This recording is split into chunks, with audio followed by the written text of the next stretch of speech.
On reçoit Monsieur Anthony Ndala. Anthony Ndala, bonjour. Bonjour, Monsieur Montou. Merci beaucoup d'avoir effectué ce voyage. Vous vous trouvez à Washington, D.C. aujourd'hui. C'est toujours un grand plaisir d'avoir des invités ici à VO Afrique. Comment vous allez d'abord? Je vais bien, Ouais. je vais bien, je me porte très bien. Alors, c'est la première fois à la Voix de l'Amérique. La toute première fois. Pourtant, vous venez souvent à Washington. Je viens souvent à Washington, mais je n'ai jamais eu cette opportunité d'être ici dans le bâtiment de VOA. Alors, moi, je commence toujours avec la question de savoir comment vous trouvez VOA. Super. Ouais. C'est intéressant parce que d'abord, la sécurité, elle est vraiment très impeccable. Et en passant par le couloir, vous sentez que les gens vivent de la communication. Donc, je trouve que c'est un bâtiment super. C'est un cadre très bien professionnel pour faire de pareilles émissions. Merci beaucoup, ça me fait toujours plaisir d'entendre ça. Et vous avez déjà entendu parler de mon émission RM Show, vous nous suivez aussi? Oh, je vous suis depuis belle lurette. Merci beaucoup. Ce n'est pas aujourd'hui que... que je vous suive. Donc, ça fait des années que je vous suis pendant que vous étiez sur YouTube. Exactement. Maintenant, vous êtes sur La Voix de l'Amérique. Je vous suis tout. Et comment vous trouvez mes émissions? Super. Soyez sincères. Super. Et si je devrais être un marketeur ou si je devrais être un investisseur, j'allais mettre mon argent dessus. Ah, mais merci beaucoup. Ça nous va droit au cœur. On commence déjà bien. Alors, Anthony Ndala, vous êtes aussi connu sur les réseaux sociaux. Je disais, vous êtes analyste politique. Vous êtes connu comme celui qu'on appelle Anthony de son père. Alors, pour ceux-là qui nous regardent aujourd'hui, qui ne savent pas exactement c'est qui c'est monsieur Anthony Ndala, qu'est-ce que vous allez leur dire quand ils vous posent la question, quand ils veulent savoir c'est qui? Anthony, merci d'abord pour la question et merci pour le privilège d'être avec vous. Anthony Ndala, je suis issu d'une grande famille. Ça fait 25 ans, plus de 25 ans que je suis aux États-Unis. Anthony est professionnel de formation, je suis analyste financier. J'ai fait mes études, mes premiers pas de mes études ici aux États-Unis. J'ai fait mes études 3 ans de kinésithérapie. Et après la kinésithérapie, je travaillais à Los Angeles comme kinésithérapeute pendant belle lurette. Et je suis rentré encore à l'université pour faire mes études en finance. J'ai le bachelor degree, comme on dit, la licence en finance. Et puis, j'ai la maîtrise en finance et comptabilité à l'université de Regis à l'État du Colorado. Et ça fait 16 ans, 17 ans que je suis dans les institutions financières. J'ai travaillé dans des banques, je travaille comme analyste financier. C'est ça mon domaine. J'aime bien les chiffres, j'aime bien les investissements, j'aime bien le plan de retraite, j'aime bien comment faire réévaluer les compagnies, faire les projets budgétaires, le forecasting, voir ce qui se passe dans les compagnies. Et c'est ça ma passion de tous les jours. Mais moi, personnellement, en tant que journaliste et beaucoup d'autres gens, je vous ai connu, je vous suis aussi sur les réseaux sociaux, mais vous ne parlez pas des finances. L'Anthony de son père qu'on ne connaît pas, comme je disais, alors vous vous considérez aussi analyste politique alors? Oui, je me considère analyste de politique, plus précisément de politique chez nous. Pourquoi? Pourquoi? Parce que ça fera des années que nous avons lutté pour une cause. Et on était avec les amis, comme les amis Papi Benjoy, on a lutté ici sur le rue de Washington, réclamer nos droits étant citoyens congolais. C'était l'activisme, c'était on est chaud, on doit revendiquer nos droits. Et après Papi Benjoy, je connais, je l'ai vu aussi plusieurs fois dans les rues en train de se battre pour son pays et on l'a eu ici plusieurs fois aussi. Voilà, ça c'est un ami de très très longue date, depuis l'enfance, depuis notre bas âge du pays là où on est venu. Donc, et à un certain moment, on s'est dit, il y a le réseau social qui boom, il y a des gens qui ne sont pas instruits politiquement, il y a certaines personnes qui ne connaissent pas exactement ce qui se passe dans la République démocratique du Congo. Pourquoi ne pas me lancer dans cette aventure de parler du Congo dans les réseaux sociaux et expliquer aux gens exactement les enjeux de la République démocratique du Congo, les politiques, les politiciens. Et c'est comme ça que je me suis lancé dans les réseaux sociaux. J'avais commencé il y a belle lurette, quelques années passées dans une radio de l'activisme combattant. Et puis après, je me suis dit, bon, je veux créer un peu mon style à moi, c'est que je veux faire des analyses. C'est comme ça que je me suis lancé dans les politiques et des analyses de politique. Des analyses politiques. Anthony, quand vous avez un follow-up, comme on dit en anglais, vous avez beaucoup de gens qui vous suivent derrière comme ça, qui se réveillent le matin, qui attendent qu'est-ce que Anthony, de son père, va dire aujourd'hui sur les réseaux sociaux. Vous comprenez la responsabilité que vous avez derrière? Oui, je comprends la responsabilité parce que, pour dire vrai, en nos jours ici, il y a trop désintox. Il y a trop des informations qui circulent par ici, par là.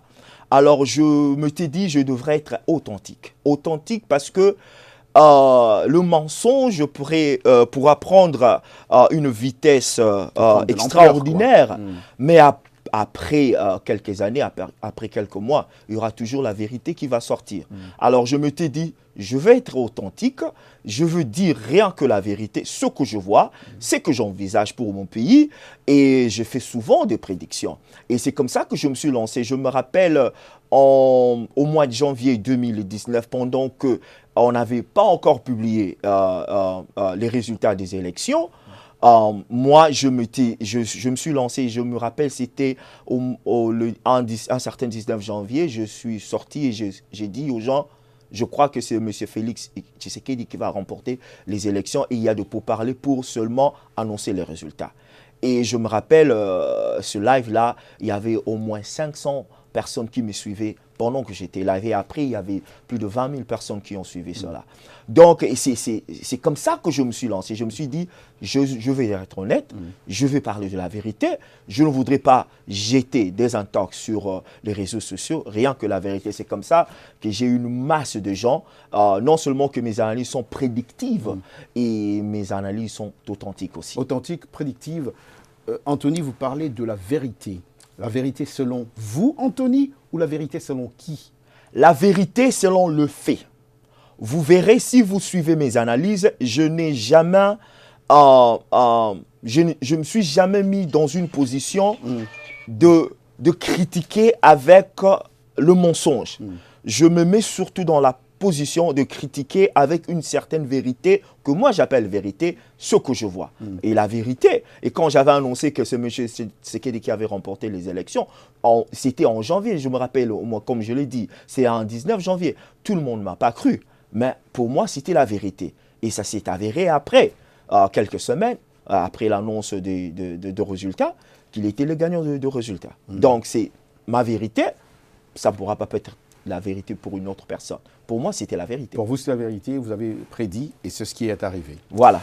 Alors, on va revenir là-dessus, Anthony, parce qu'avec le temps, parlons un peu de l'actualité dans votre pays, la RDC, parce que vous avez aussi parlé de Félix Tshisekedi. Alors, parlons de virus Ebola d'abord, qui gangrène déjà, qui se vit à l'est de la République démocratique du Congo, où 2 traitements prometteurs contre le virus Ebola. Des membres de l'équipe d'appui médical militaire à la lutte contre le virus Ebola du département de la défense des États-Unis suivent une formation spéciale au centre médical militaire de San Antonio. Donc les scientifiques peuvent maintenant caresser, on doit le dire, l'espoir d'un remède au virus Ebola, 2 médicaments ayant augmenté déjà le taux de survie de patients dans le cadre d'un essai clinique en République démocratique du Congo, ont annoncé d'ailleurs lundi les autorités sanitaires américaines qui ont cofinancé ce projet ou cette étude. Mais entre-temps, dans votre pays d'origine, la RDC, il y a encore des Congolais qui doutent de ce virus-là. Qu'est-ce que vous, en tant qu'analyste, vous dites de ça? Vous savez, en 1995, ces virus étaient déjà apparus. On parlait de virus d'Ebola depuis dans les années 95, mais on ne savait pas exactement c'était quoi. Et après des années, il se manifeste que, bon, voilà, les virus existent. Ça tue dans la région de Bandundu, ça tue maintenant ça tue dans l'est de la République démocratique du Congo. Moi, je dirais que c'est un virus qui existe. C'est pas pour rien que le président de la République a mandaté le docteur Muyembe pour aller, parce que c'est lui le pathologiste, c'est lui qu'on a, c'est ça, monsieur Grand, qui connaît les virus, qui a fait des études et qui est capable de maintenir la situation. Donc, pour ceux qui disent que ces virus n'existent pas, Bon, je ne sais pas s'ils sont vraiment congolais ou ils ne sont pas congolais. Ils vivent dans quel pays? Donc moi, je dis que le virus existe. Il y a des mécanismes qui sont mis en place à l'heure actuelle pour combattre ces virus. Et d'ailleurs, je vous informe, je ne sais pas si vous êtes informés, il y a 13 personnes qui sont guéries de virus dans la région du Kivu, vers l'est de la République démocratique du Congo, et par traitement. Donc, si quelqu'un n'a pas le virus plutôt, et il n'est pas traité, il ne sera pas guéri. Les gens qui ont eu cette maladie, qui ont été contactés par ces virus, ont reçu du traitement et ils sont guéris. Et je crois que l'élan est là et je crois qu'on va combattre ces virus parce qu'il y a des gens comme Moïse Katumbi, il y a certaines personnes qui ont mis la main dans la pâte pour combattre ces virus. Je crois qu'on y arrivera. Et alors voilà, les autorités américaines, en tout cas, ont aussi ajouté que l'analyse définitive des données récoltées serait réalisée fin septembre ou début octobre et que le résultat complet serait ensuite publié. Nous allons continuer à suivre ça ici sur VO Afrique. Alors revenons un peu aussi, toujours en parlant de cette actualité. On sait qu'en République démocratique du Congo, le Premier ministre Ilunkamba avait entamé déjà depuis mercredi passé des consultations formelles en vue de la formation d'un gouvernement. Et donc, c'était le 7 août, ils avaient commencé ça. Et maintenant, finalement, on a appris qu'il y a la liste et qu'il est en train de remettre la liste du côté de FCC et aussi du côté de Cash. Où en sommes-nous, d'après vous, en analyse politique? Comment vous comprenez cela? Où en sommes-nous avec ces noms-là? Il y a de pourparlers. La raison pour laquelle je dis toujours aux gens, quand j'explique aux gens pendant mes lives, je dis on a une constitution. Quand bien même la constitution nous fait défaut de fois, quand je dis nous fait défaut de fois étant citoyen congolais, cette constitution, nous savons qu'elle a été taillée à mesure pour une personne. Mais n'empêche que nous utilisons cette constitution pour former le gouvernement. La formation du gouvernement n'émane pas de la présidence. La formation du gouvernement émane de la Constitution et c'est géré par la Constitution. Le Parlement émane le gouvernement. Pour dire ceci, aujourd'hui, la majorité, c'est le FCC. Ils ont beaucoup de nombre de parlementaires. Le CACH, qui est composé de UDPS et de UNC, n'ont que plus de 43 députés qui sont assis sur l'Assemblée nationale. Je me dis que, pour parler, on arrivera à construire un gouvernement. Le gouvernement sera là, ce sont les têtes que certaines personnes refusent de voir dans le gouvernement.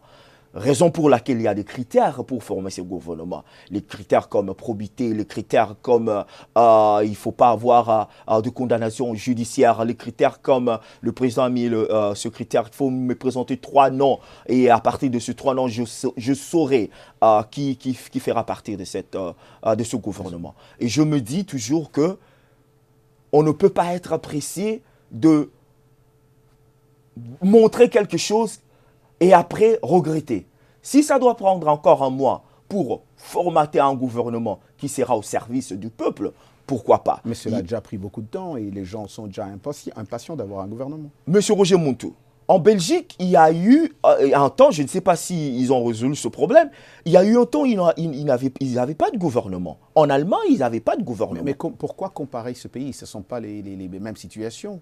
Sincèrement, pourquoi comparer les États-Unis ou en Allemagne? Ce ne sont pas les mêmes situations et ce sont des pays où ils ont connu une démocratie pendant des années. Voilà, mais vous avez dit, la Belgique, c'est une petite puissance économique par rapport à la République démocratique du Congo. L'Allemagne, c'est une grande puissance par rapport à la République démocratique du Congo. Comparaison n'est pas raison, comme on le dit toujours. Mais n'empêche qu'on doit apprendre ce qui est nécessaire et faire une comparaison. Si la Belgique pouvait rester pendant plus d'une année ou 2 ans, je ne sais pas, son gouvernement, le Congo, avec ses problèmes dans sa configuration, pourra aussi faire de sorte que nous puissions faire sortir un gouvernement qui a des talents, qui représente le souci du peuple. Si on s'acharne qu'il n'y a pas de gouvernement et qu'on veut seulement avoir un gouvernement qui sera rempli de gens que la population ne veut pas, pourquoi faire sortir ce gouvernement? C'est ça le problème. Allons mollo mollo, allons étape par étape, allons doucement. Le président de la République a mis le critère par l'entremise du Premier ministre. Et selon ces critères, ce gouvernement sera formé. Si vous ne remplissez pas ce critère, vous n'allez pas faire partie. Vous n'allez pas partie de ce gouvernement, mais Anthony, les gens se disent, le président et sa formation Cap pour le changement hein, n'a pas assez de ministres. Est-ce que le président aura un mot fort? Parce que les gens se disent, ben, il n'a pas assez de ministres. Donc le gouvernement, en majorité, c'est le Front commun pour le Congo, FCC. Donc c'est eux, en quelque sorte, qui ont le pouvoir.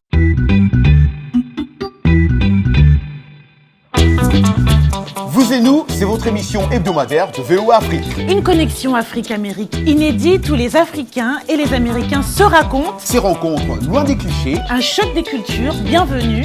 Dont vous et nous. Suivez des interviews, des reportages originaux. Nos rubriques web, nouvelles technologies. Mode, amour, emploi vous tiennent informés à l'ère du temps. Vous et nous. C'est moi. C'est toi. C'est vous et nous. Bienvenue à bord. Les passagers de RM Show sont priés de monter à bord. Tolanda Kayango, RM Show Tikanayo. Hey, la Guinée-Callo. Salut les amis, ici Roger Moutou de VOA Afrique, chaque soir à 20h, temps universel. Pourquoi? Venez voir avec moi. Roger Moutou la icône, Au programme de la bonne musique. Des sujets débats socioculturels.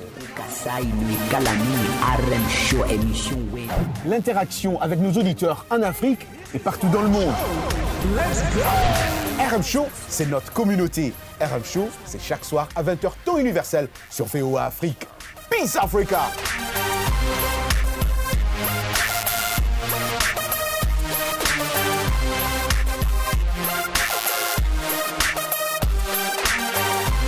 C'est ce que les gens disent. Les gens disent, Ouais. mais les gens ne savent pas faire la réalité de fait. Le fait est que, je vous ai bien dit, Cash, qui est représenté par l'UDPS et l'UNC, n'ont que deux partis politiques. Ouais.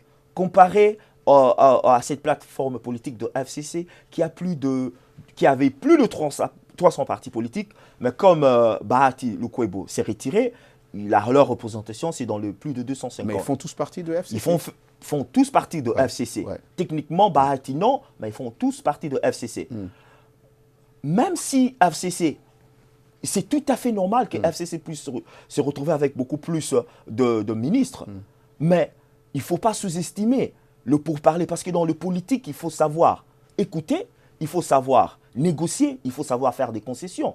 Et là, je vous dis que Cash a fait un très bon coup, il a joué un très bon coup. Mais vous n'avez toujours pas répondu à ma question. Est-ce que le président, Anthony, le président Félix Tshisekedi, aura un mot à dire à ce gouvernement-là? Mais la Constitution dit quoi? Ouais. Le président de la République est le garant des institutions.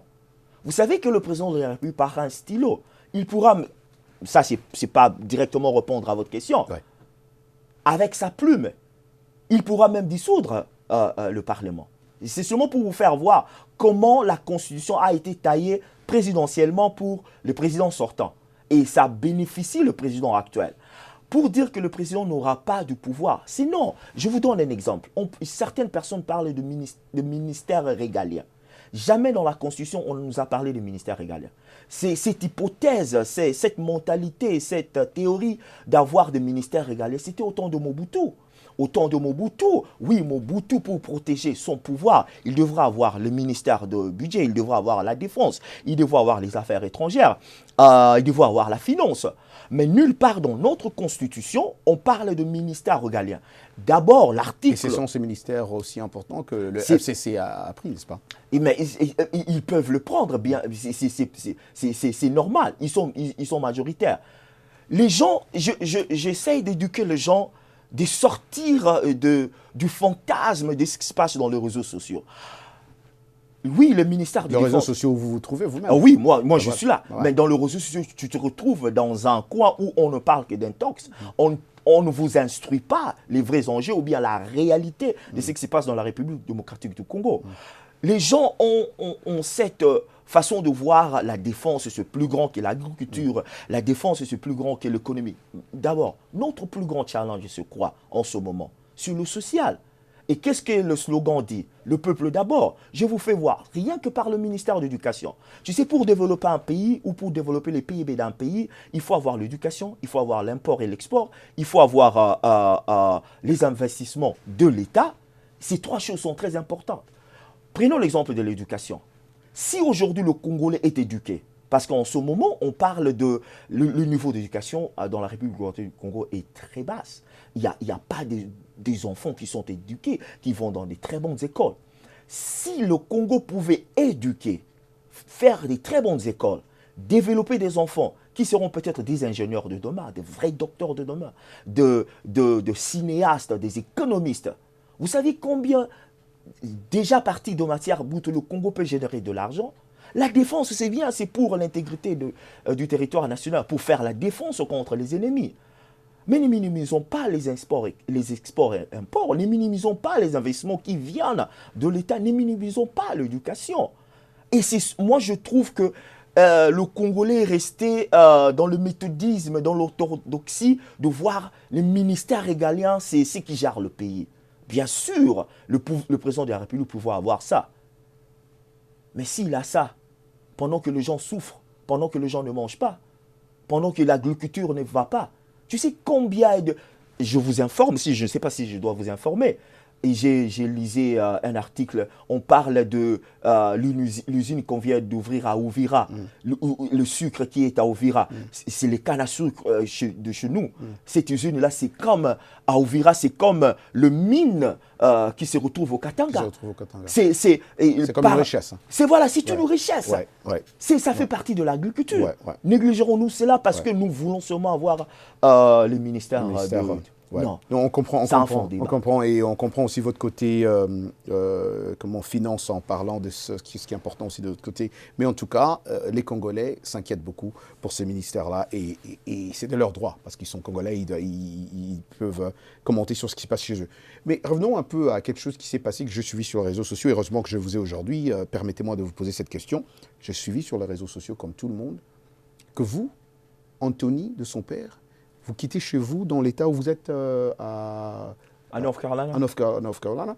Vous quittez chez vous à la maison, vous vous dirigez vers un hôtel pour aller attaquer un collègue à vous, journaliste, analyste, connu aussi dans toute la communauté congolaise, qui est venu faire son boulot, invité ici aux États-Unis, il vient de l'Europe, et vous vous déplacez de chez vous pour aller attaquer, vous qui vivez ici aux États-Unis, vous connaissez les lois américaines, vous vous déplacez pour aller à l'hôtel, attaquer un collègue. Alors moi je ne comprends pas comment un analyste peut quitter chez lui pour aller attaquer un autre analyste politique. Alors, vous pouvez un peu nous expliquer exactement, en bref, on n'a que 5-6 minutes. Hein, mais... Je m'y attendais à cette question. Ouais. On s'excuse, mais écoutez, on doit je m'y attendais à cette question, mais vous avez le droit de poser cette question. Ouais. J'ai dit toujours aux gens, laissez les écureuils se battre, regardez beaucoup plus comment est-ce que les aigles volent ou s'envolent. Parce que quand vous regardez, vous focalisez de regarder le bataille des écureuils,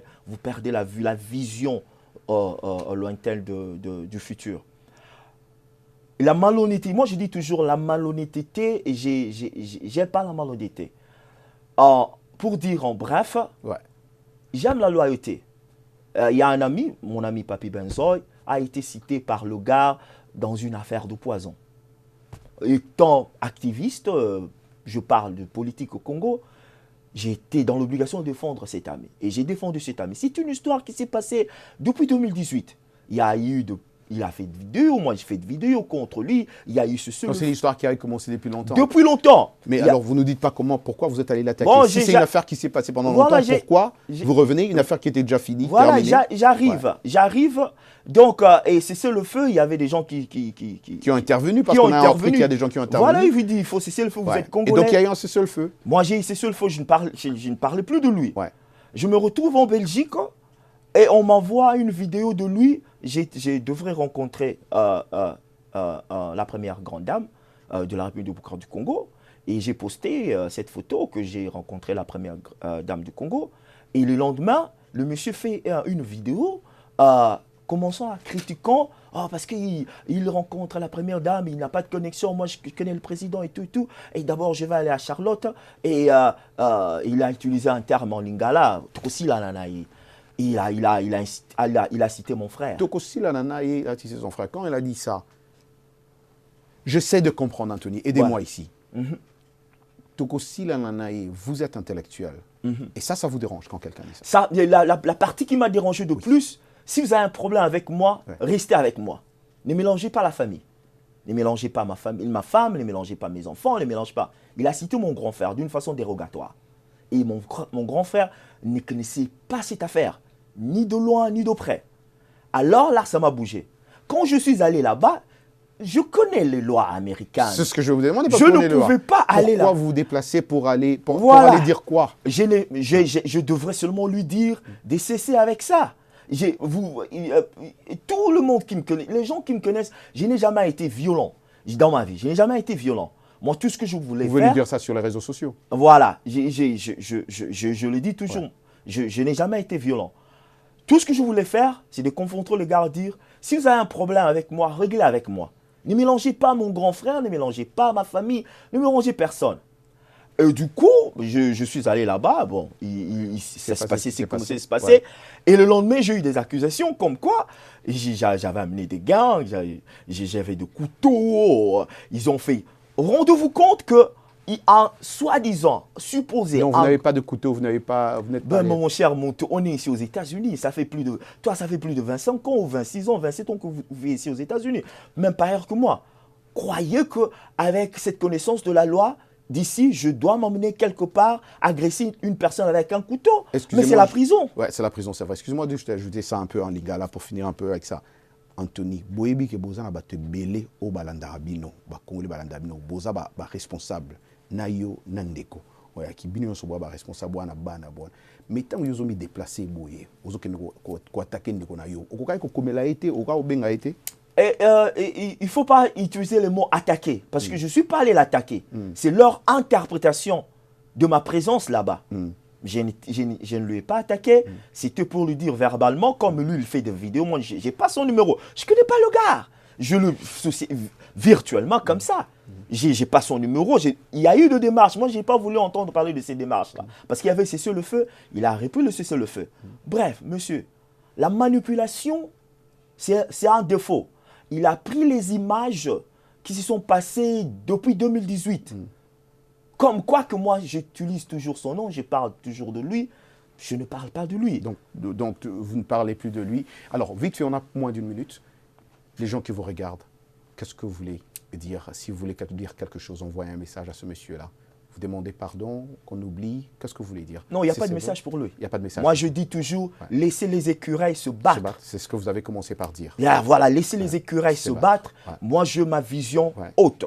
Je regarde les aigles et c'est comme ça que j'avance. Et vous continuez à faire votre boulot d'analyse. Je le ferai avec cœur. Et je défendrai la couleur que je défends en ce moment. Merci beaucoup, Anthony de son père. C'était un grand plaisir, un honneur d'être assis sur cette chaise chaude, je voulais dire, pour répondre à cette question. Mais vous avez été, bien sûr, comme on le dit, à l'auteur à répondre à cette question. Merci infiniment. Et est-ce que vous avez un mot de la fin pour les gens qui vous suivent aussi? Pour les gens qui me suivent... Vous pouvez regarder la caméra derrière moi. Voilà, pour les gens qui me suivent, merci pour votre support. J'ai toujours dit que le temple ne vous décevra jamais. Je suis ravi d'être ici avec répondre à cette invitation pour mon frère Roger Montou et saluer la présence de mon grand ami de tous les jours, Papi Pencho Ilanga, et de dire merci à tous ceux qui me suivent religieusement, minutieusement dimanche. Je vous donne le rendez-vous dimanche, ne manquez pas. Le Congo sera grand et je crois que le président de la République fera de très bonnes choses. Merci beaucoup à Phil aussi qui était notre ingénieur. Vous dites merci à Phil aussi, n'est-ce pas? Merci à Phil. Voilà, Phil qui a pour réaliser cette émission. Merci à vous. Comme on dit toujours dans cette émission, on se retrouve prochainement. C'était Anthony Ndala, de son père, connu sur les réseaux sociaux en tant qu'analyste politique. Nous nous retrouverons prochainement avec beaucoup d'autres invités, comme on dit, so long. Salut les amis, Roger Montou ici de RM Show sur VOA Afrique. Vous me suivez chaque jour à 20h, temps universel sur VOA Afrique pour nos sujets socioculturels que nous vous proposons ou que vous nous proposez. Laissez vos messages vocaux à notre numéro WhatsApp au 001 703 350 37 31. C'est au 001 703 350 37 31. RM Show, c'est chaque jour à 20h, temps universel sur VOA Afrique. Peace Africa!